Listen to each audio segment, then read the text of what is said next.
this session. So I'm going to take this time to mute all the participants.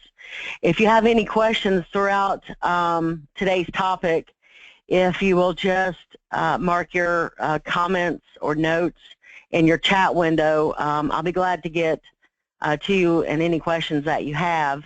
Also, after the call, I'll remain on the line for about 5 minutes.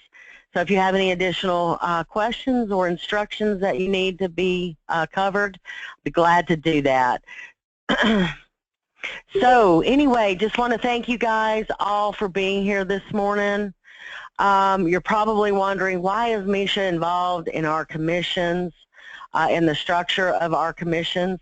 Well, it looks like I'm going to be the first reviewer of those commissions before they go to Jackie for the final approval. Once she gets the approval completed, then I believe, and I'll have to check with her on this, but I believe she's going to send you guys instructions that you can plug in your employees' bonuses or commissions into Tim's, and I believe she's probably going to be doing the growth bonus for the managers that qualify for that at that time. So what are we talking about here today? So we're talking about leases that you have received through the month of February, March, April, and going forward. We want to ensure that you are uploading and attaching those lease renewals and new rentals or new move-ins in MRI, so that when you submit your commission spreadsheet along with your Fickling move-in renewal report, that we're able to go in and review the documentation that substantiates those commissions. So as a general rule of thumb, I would probably ask, if you don't already, then perhaps on your local drive that you create a lease files folder. And within that lease files folder, if you could just structure that by your unit numbers, you can maintain all of your lease files and documentation within each one of your lease files. Now, for example, I just stuck, and this really isn't my lease, this is just someone else's lease from another property, but you may want to have a folder for M. Hamarani, you know, at Unit 604, or you can just have an open file format where you have number 604 M. Hamarani, something similar to what I have, but you want to keep it organized, clean, and neat. So perhaps you would name a file folder like M. Hamarani for 604, and then all the documents pertaining to that particular tenant in that file. That would be my recommendations. But for simplicity of this call today, I've just actually saved this document to the file folder. So without further ado, I'm just going to come into MRI, and let me get on my demo property real quick. All right. So I'm sure that you all probably are already aware of how to attach documents to your tenants' accounts, but for those that don't, just real quick and simple instructions on this. I will be sending out written documentation to substantiate this later on this afternoon, but we just want to expose you to it a little bit and the steps needed to get there. So if we go into Select Resident and bring up the tenant that you want to work with,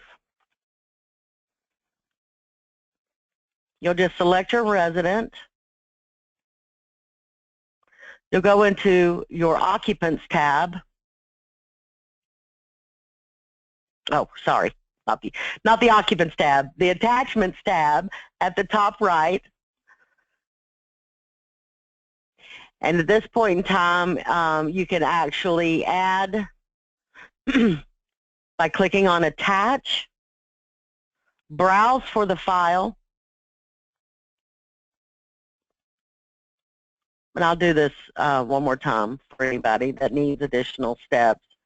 Click on the file location with which your documents are stored. select the lease and the addendums package for that particular occupant. And you can describe that. So if you were to even send out a default letter, like a 10-day notice to cure default for lease violations other than monetary, you don't have to upload your late notices. But if you do send them, say, a 10-day notice to cure default, you could obviously attach that. Here's a permanent record. Here we'll do maybe perhaps move-in, lease, and addendums. So we got a lease, we have a lead base,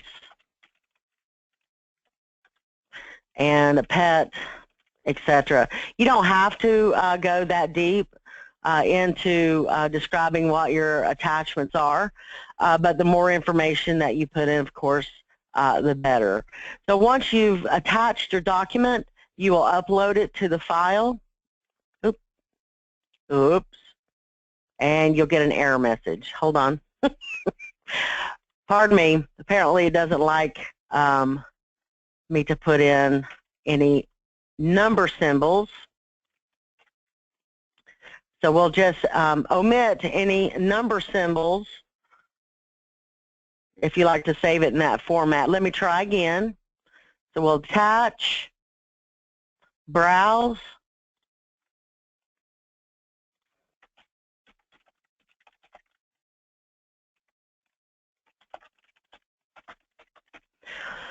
and upload.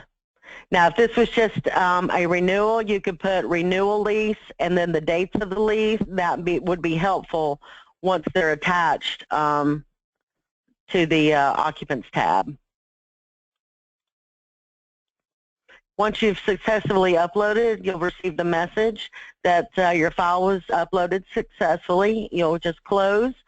And that is unless you have additional documents that you want to upload with that lease and that file. And whenever you need to view the attachments, you just click on your view list, and this will bring up your attached document.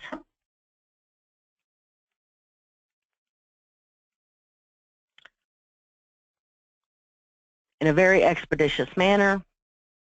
And then there you'll have the lease agreement and any accompanying addendums that you have, or the renewal lease, or the default letter, etc.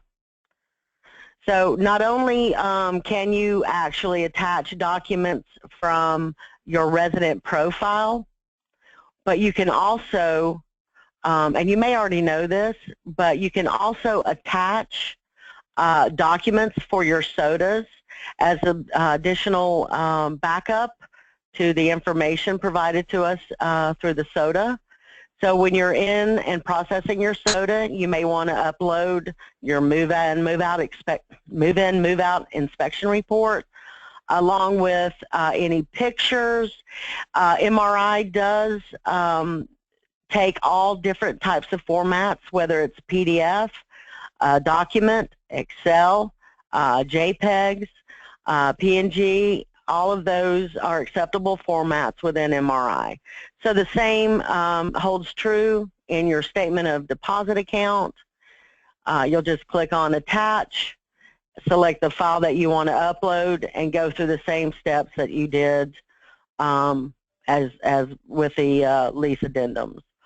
So as you go through the month of February, we need you guys to go ahead and upload those lease files. If it's a March renewal, then go ahead and get those uploaded. We only pay for commissions that have gone into effect. So if you get a lease renewal from 2/1 to 2/28, and that's the effective date, that will be submitted in March. March renewals start 3/1 to 3/31. Effective date will be paid in April, and so forth and so on. Any questions? I'm going to unmute you guys. And does anyone have any questions about that process? I do. Okay. Irene normally likes us to send the backups now when we scan over the statements to her, if we upload those in MRI, do we still have to scan them to her when we send our statements in? Yeah, the attachments on that particular profile will just become a permanent part of that history for that tenant. What Irene needs from an accounting standpoint is your SOTA and any accompanying documentation to back up additional charges. So unfortunately, we can't get away from that at this point in time. It would be nice at some point, Anna, to actually get away from having to do both.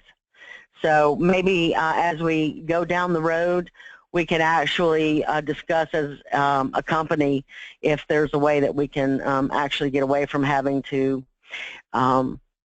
do that. But as it stands right now, we're required to sign those SOTAs and mail those out.